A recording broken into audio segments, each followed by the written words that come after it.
My friend said, you have a unique spin on how women and even men should be doing Kegel exercises.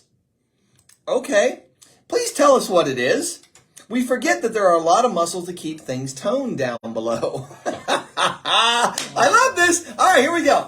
So, yeah, you know what? Hey, feed the bear. Here we go. So a Kegel, if we're familiar about what a Kegel is, right?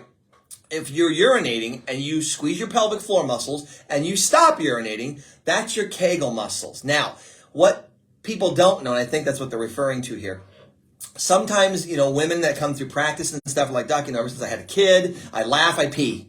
I jump, I pee. I don't dare get on a trampoline, I'll pee, right? Those pelvic floor muscles have weakened. Now, it affects men as well, but we don't tend to pee. You'll see prostate issues show up. You'll see urination issues late at night, waking up all the time, difficulty urinating. All these things can happen. So here's the catch to it. The Kegel muscles are only 2 of the 4 pelvic floor muscles. They're the front 2, or what we call the anterior 2. The posterior pelvic floor muscles have to be contracted in a different way. And so we're going to do this as a group. Here we go. God help me. I know, right? You prepared? Go. So here we go.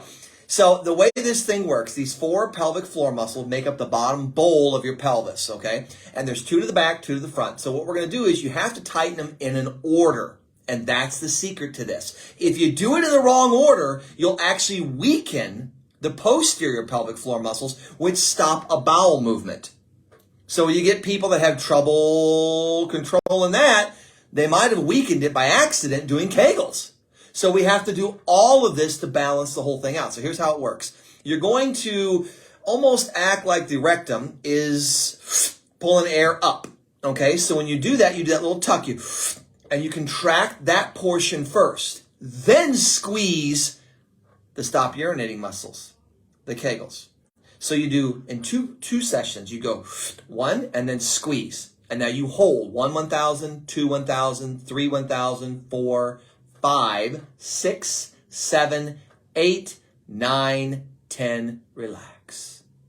You can do it in your car.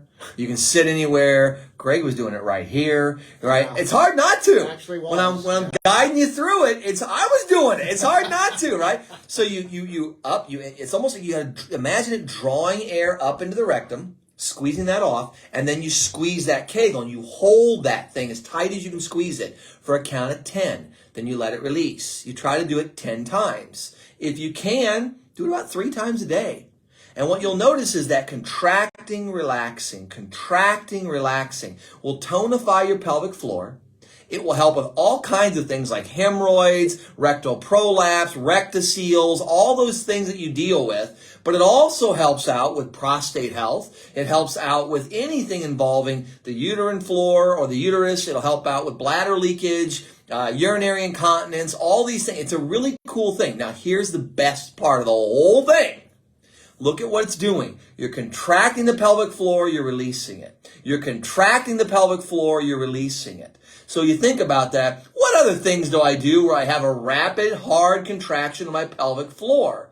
Think of nocturnal habits that some people like to do together. It's called sex, Greg. That's where we're going, baby. I was trying to So I'm there. We're talking about sex. So when you're having fun with a partner and things like that, and if you don't have a partner, you're enjoying self-love. If you're doing these if you can't love yourself, Greg, who can you love? So as you're going through this, when you're doing this thing, the idea behind it is you're contracting that pelvic floor. If you train those muscles, when you hit your peak of your sexual performance, it will be exponentially stronger. So imagine, that felt pretty good. If I strengthen that muscle by 10-fold, then I can make an orgasm that occurs exponentially stronger. I don't know. Anyone want to feel better? Kind of cool, right? Hey, someone gave me a doctorate. I don't know. But the idea is, right, the things you never knew you know. But it's a really cool thing because it can heighten that aspect of things from a pleasure concept. Or as the person ages.